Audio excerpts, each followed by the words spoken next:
विषय होता, तुमची प्रचंड इच्छा होती, मंत्रिपदाची इच्छा होती, मात्र अब्दुल सत्तार यांना हे पालकमंत्रीपद मिळालेलं आहे.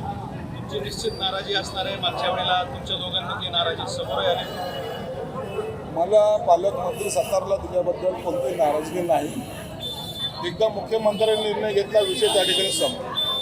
आणि तुमच्या माहितीचं सांगतो, त्यांचा पालकमंत्री जाहीर करण्यापूर्वी स्वतः अब्दुल सत्तार असतील, मी असेल, आम्ही दोघंही CM समोर होतो. CMने मला विचारूनच त्यांची पालकमंत्रीपदाची निवड घोषित केलेली आहे. म्हणून मला त्याबद्दल नाराजी व्यक्त करण्याचा काही प्रश्न येत नाही. तुमचं मंत्रिपद, आमचं मंत्रिपद कधी येईल ह्याचा सर्व निर्णय एकनाथ शिंदे घेतील. ते आमचे नेते आहेत, त्यांना योग्य वेळेला योग्य तो न्याय द्यायचा प्रयत्न करतात आणि आम्हाला त्याबद्दल काही नाराजी असायचं काही कारण पण नाही. चंद्रकांत खैरे म्हणतात तुमचे जुने सहकारी पश्चिमच्या गद्दाराला मला गाडायचं. खैरेंचं पहिले त्यांनी पक्षातील जे त्यांचे काही जवळचे सहकारी, जीवाभावाचे सहकारी, ज्यांनी 2 वेळा त्यांचा पराभव केला, पहिला त्यांचा बंदोबस्त करा. आमच्याबरोबर लढताना तुम्हाला आमच्याबरोबर नाही तर पहिले त्यांच्याबरोबर लढायचं. आणि मला वाटत नाही त्यांना उमेदवारी देतील, कारण की पक्षही आता चेंज करायच्या भानगडीत आहे. म्हणून आता खैरेंचं वजन मातोश्रीवर किती आहे हे जर त्यांनी उमेदवारी मिळवली तरच ते सिद्ध होईल. नसता खैरेंचं वजन संपलं असं म्हणायला काही हरकत नाही. काल शरद पवार होते, मनोज जरांगे आजही बोलले किंवा मुख्यमंत्री एकनाथ शिंदे, चंद्रकांत पाटील सुद्धा बोलत आहेत जी सर्व पक्षीय बैठक मराठा आरक्षणासंदर्भात होईल त्याला स्वतः मनोज जरांगेंनी उपस्थित राहावं, नाहीतर ते प्रतिनिधींनी जो निर्णय घेतला तर त्याला ते राजी होत नाही असं त्यांचं. मी कालही सांगितलं, मनोज जरांगेने जो चांगला स्टँड घेतला आहे की विरोधी पक्षाने त्यांची भूमिका स्पष्ट करावी. परंतु तुम्ही जर पाहिलं तर आतापर्यंतही, आजपर्यंतही उबाठा गटाच्या कोणत्याही नेत्यांनी याच्यावर कोणतीही प्रतिक्रिया दिली नाही. काँग्रेसही काही बोललं नाही. आणि शरद पवारांनी त्याला साईड ट्रॅक करून बैठक घ्या, चर्चा करा असा जो काही सल्ला द्यायचा प्रयत्न केलेला आहे, याचा अर्थ असा होतो की या महाविकास आघाडीला मराठा आरक्षण असेल, ओबीसीचा प्रश्न असेल, यांना आपसामध्ये लढवायचं आहे. ते आपसामध्ये डोके फोडावेत आणि आपलं राजकारण चालवं या दृष्टिकोनातून त्यांची असलेली वाटचाल. परंतु महायुतीमध्ये शिंदेसाहेब असेल, देवेंद्र फडणवीस असेल, अजितदादा असतील, हे सर्वजण मिळून आपला हा प्रश्न जो सामाजिक तेढ निर्माण करतोय ते सोडवण्याचा प्रयत्न करतायत. याचा परिणाम म्हणून आज मराठा समाजाला 48 लाख लोकांना कुणबीचे सर्टिफिकेट देण्यात आलेलं आहे. यापूर्वी कधी घडलं नव्हतं. आणि त्यानंतर सुद्धा जवळपास 3.5 लाख लोक कर्मचाऱ्यांना घेऊन ह्या मराठा समाजाचा सर्वे केला गेलेला आहे. ही मोठी अचिव्हमेंट आहे आणि हे जरांगे पाटील सुद्धा मान्य करतात, सर्वजण मान्य करतात. म्हणून जी नाराजगी जरांगे पाटलाची ते महाविकास आघाडीच्या विरोधात आहेत आणि त्यांना ते काढल्याशिवाय राहणार नाही एवढं मात्र निश्चित आहे. शिंदेच्या शिवसेने म्हणजे तुमच्या शिवसेनेनं 113 विधानसभा मतदारसंघात 93 निरीक्षक नेमले. आता याच्यावर अशी चर्चा सुरू आहे की तुम्ही 93 किंवा 113 जागा लढवणार आहात. आम्ही 93 आता नेमलेत. आम्ही 288 मतदारसंघात निरीक्षक नेमणार आहोत. भाजपही 288 मध्ये नेमणार आहेत आणि राष्ट्रवादी 288 मतदारसंघात नेमणार आहेत. या ज्या तुमच्या कॅल्क्युलेशन्स आहेत या तशा नाहीत. तर महायुतीमध्ये भाजप असेल, राष्ट्रवादी असेल किंवा शिवसेना असेल, या तिन्ही पक्षाच्या कार्यकर्त्यांनी एक संघ होऊन ही निवडणूक लढवावी यासाठी हे निरीक्षक नेमलेले आहेत. याचा कुठेही गैरअर्थ काढू नका. या युतीमध्ये कोण किती जागा लढवेल याचा निर्णय या पुढच्या आठवड्यामध्ये या महायुतीच्या नेत्यांची होणारी बैठक, त्या बैठकीनंतर या जागा डिक्लेअर केल्या जातील आणि कोणता पक्ष किती जागा लढवेल.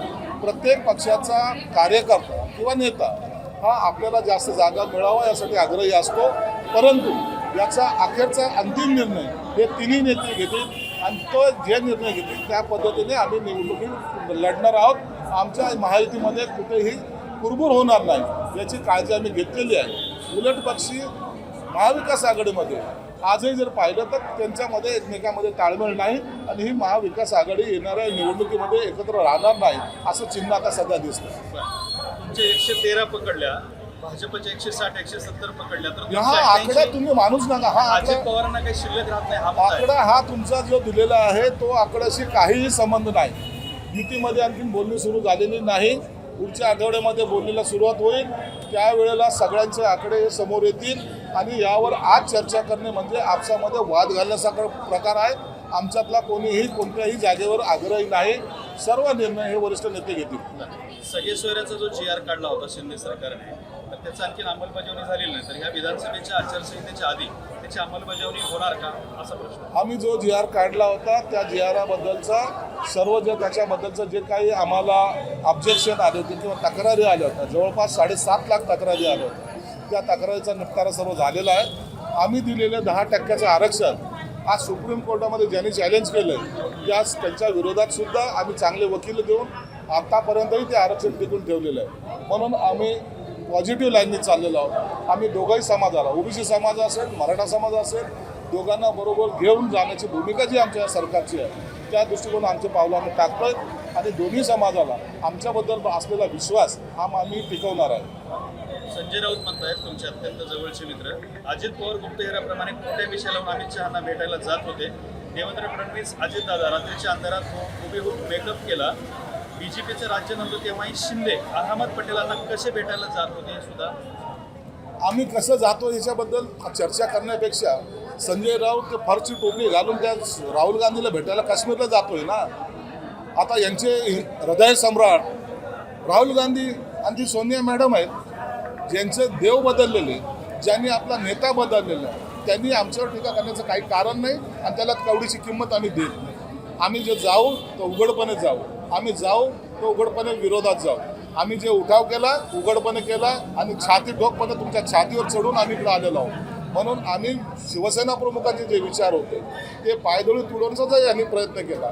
जे लाचारीने इतरांच्या दारात जाऊन उभं राहत आहेत, सिल्वर ओकला मुजऱ्या झाडणाऱ्यांनी आमच्यावर टीका करण्याचा त्यांना अधिकार सुद्धा नाही. या तिघांना मराठी रंगमंचाने नाटकात काम दिलं पाहिजे. अरे हे कोण आहे ते? यांना काय माहिती आहे?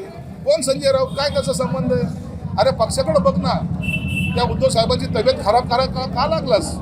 चांगलं त्यांना राहू दे ना. उबाटा फोडलं, राष्ट्रवादी फोडली, आता काँग्रेस फोडली या विधान परिषदेला. हे या कर्मदरिद्र माणसाला, या काळ्या मांजरीला जोपर्यंत महाविकास आघाडीतून बाहेर निघणार नाही तोपर्यंत हा कोणाचाच भलं होऊ देणार नाही. अमित शहांवरती जे खटले होते ते सगळे मोदी सरकार आल्यानंतर हटवलेले आहेत. अमित शहांवरचा खटला गुजरातच्या बाहेर चालवा हे सुप्रीम कोर्टाने आदेश दिले होते का नाही? एकदा खरं खोटं सांगावं.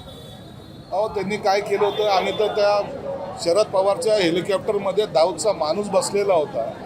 त्याची चर्चा करा ना. दाऊदला घेऊन फिरणारे तुम्ही लोक, तुम्ही आम्हाला काय सांगता? अमित शहानी त्या टायमामध्ये काय केलं ते सर्व हिंदुत्ववादासाठी केलं. हिंदुत्वाची भूमिका घेऊन ते सरकार पुढे आलेलं आहे. म्हणून मोदी हे देशाचे पंतप्रधान होऊ शकले आणि अमित शहा गृहमंत्री झाले. आज त्यांनी या देशालाच नाही तर अख्ख्या जगाला एक इशारा दिलेला आहे. त्यांच्याकडे लोक आज एक मोदी है तो सब कुछ मुमकिन है हे जे या भावनेतून पाहतात हेच खऱ्या अर्थानं आमचं यश आहे. अनिल देशमुख प्रकरणामध्ये अनिल देशमुखांनी खुलासा केला आहे की मिरजेतले समित कदम नावाचे एक व्यक्ती होते जनस्वराज्य शक्ती पक्षाचे. तर ते अनिल देशमुखांकडे फडणवीसांचा निरोप घेऊन अनेकदा आले होते आणि ज्या अफिडेव्हिटवर सह्या करायच्या होत्या अनिल देशमुखांनी तो अफिडेव्हिट लिफाफ्यामध्ये घालून समित देशमुखांनी घेऊन आले. अनिल देशमुख आजकाल नवीन स्टोऱ्या लिहायला लागलेल्या आहे. जेलमधून सुटून किती दिवस झाले? आज काय त्याला रोज स्वप्न पडतं, रोज सकाळी काहीतरी बोलतोय. त्यालाही संजय राऊत नावाचा कुत्रा चावल्यासारखा दिसतो. अजित पवार सत्तेत एक शेवटचा अजित पवार सत्तेत सहभागी होतानाचे किस्से समोर आलेत. अजित पवार यांच्या अमित शहाच्या 10 बैठका झाल्या, मास्क आणि टोपी घालून वगैरे केली, असे सगळे किस्से सध्या समोर येतात. हो, कसे बैठकी झाल्या काय झाल्या, परंतु अजित पवार आज आमच्याबरोबर आहेत. माहिती मजबूत आहे आणि हे तुम्हाला गाडल्याशिवाय राहणार नाही एवढं निश्चित आहे. एबीपी माझा, उघडा डोळे बघा नीट.